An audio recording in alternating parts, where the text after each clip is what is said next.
Évangile de Jésus-Christ selon saint Luc. Jésus disait à ses disciples : « Je suis venu apporter un feu sur la terre, et comme je voudrais qu'il soit déjà allumé, je dois recevoir un baptême, et comme il m'en coûte d'attendre qu'il soit accompli. Pensez-vous que je sois venu mettre la paix dans le monde ? Non, je vous le dis, mais plutôt la division. Car désormais 5 personnes de la même famille seront divisées, 3 contre 2 et 2 contre 3. Ils se diviseront, le père contre le fils et le fils contre le père, la mère contre la fille et la fille contre la mère, la belle-mère contre la belle-fille et la belle-fille contre la belle-mère. » Chers frères et sœurs, c'est certainement le cas de penser à ce verset de la lettre aux Hébreux. La parole de Dieu est vivante et efficace, elle est plus incisive qu'un glaive à 2 tranchants et s'insinue jusqu'au point de division de l'âme et de l'esprit, des articulations et des moelles. Surtout que la deuxième lecture nous livre le mot qui nous permet d'échapper à la dictature du relativisme. Vous m'avez vu, contre le péché. Il ne s'agit pas en effet dans nos vies de choisir la couleur des poissons rouges que nous mettrons dans notre aquarium. Il s'agit de comportements dont certains sont des péchés. Soudain, plus de relativisme, n'importe qui comprend qu'il y a des choses qui sont inacceptables et contre lesquelles nous devons lutter. Prenons un exemple concret pour bien comprendre de quoi nous parlons. Par exemple, la fornication. On ne dit pas l'adultère qui est trop ouvertement en train d'attaquer le mariage, mais on prend ce comportement très répandu. Très répandu d'ailleurs, peut-être qu'on ne sait plus exactement ce que cela veut dire, c'est avoir des relations sexuelles quand on n'est pas marié.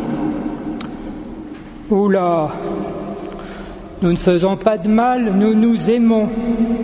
Ils s'aiment en effet, mais sans perspective de fidélité durable.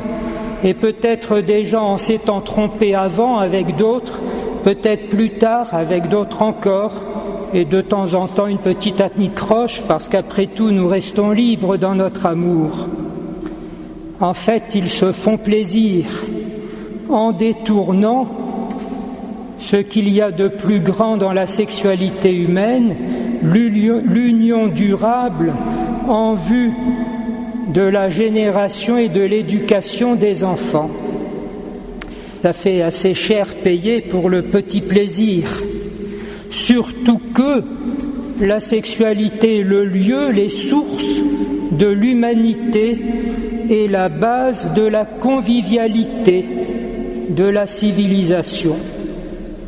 D'ailleurs, après nos grands jeunes, en viennent d'autres, peut-être un peu plus âgés, qui eux aussi s'aiment comme les premiers et se font plaisir dans l'obscurité depuis des millénaires et à qui il faut enfin le devant de la scène et les feux de la rampe. Et puisqu'on s'aime, on a tous les droits, bien sûr, détournant pareillement ce qu'il y a de plus grand ici-bas. Ainsi donc, le péché n'a pas droit de citer ni dans nos maisons, ni dans nos lois, pour une raison très simple: le bien fait du bien et le mal fait du mal. Ah bon, alors la prochaine fois que les enfants viendront en vacances et demain à la mairie, vous, non pas je, mais Jésus, pensez-vous que je sois venu mettre la paix dans le monde ? Non, je vous le dis, mais plutôt la division, car désormais 5 personnes de la même famille seront divisées, 3 contre 2 et 2 contre 3. Ils se diviseront, le père contre le fils et le fils contre le père, la mère contre la fille et la fille contre la mère, la belle-mère contre la belle-fille et la belle-fille contre la belle-mère. Sans doute il est plus facile de remonter lorsqu'on n'a pas beaucoup descendu la pente, mais lorsqu'on est tout en bas, un malentendu s'est glissé dans la célébration de l'année de la foi qui nous était donnée comme une immense grâce. Non pas pour donner les bons points et les images, vous êtes encore là, alléluia, des chrétiens se prennent en charge, génial, mais pour crier au secours, Seigneur Jésus, nous ne pouvons pas remonter par nous-mêmes. C'est d'autant plus pathétique qu'en fait, toute la reprise semble à portée de main. Qu'est-ce qui m'empêche, moi, de reprendre mes 10 commandements et de cocher ce qui va et ce qui ne va pas et ce que je dois changer? Qu'est-ce qui m'empêche de parcourir les 8 autoroutes royales de la charité que sont les béatitudes? Mais voilà, nous n'y arrivons pas. Alors, au secours, Seigneur, viens nous sauver.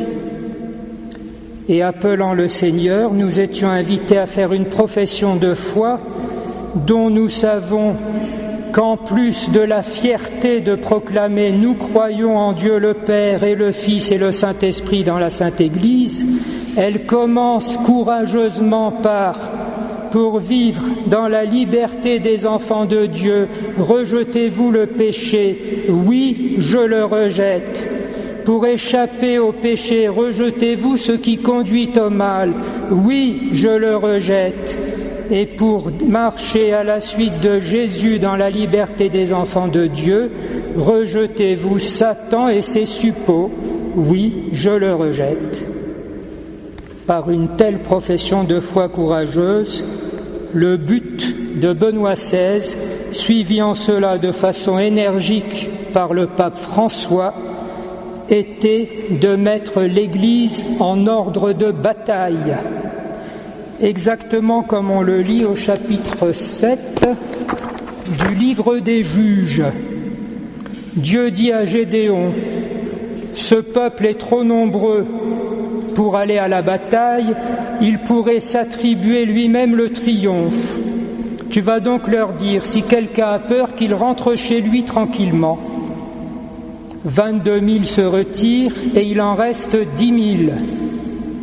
Dieu dit à Gédéon, c'est encore trop pour que j'accorde la victoire.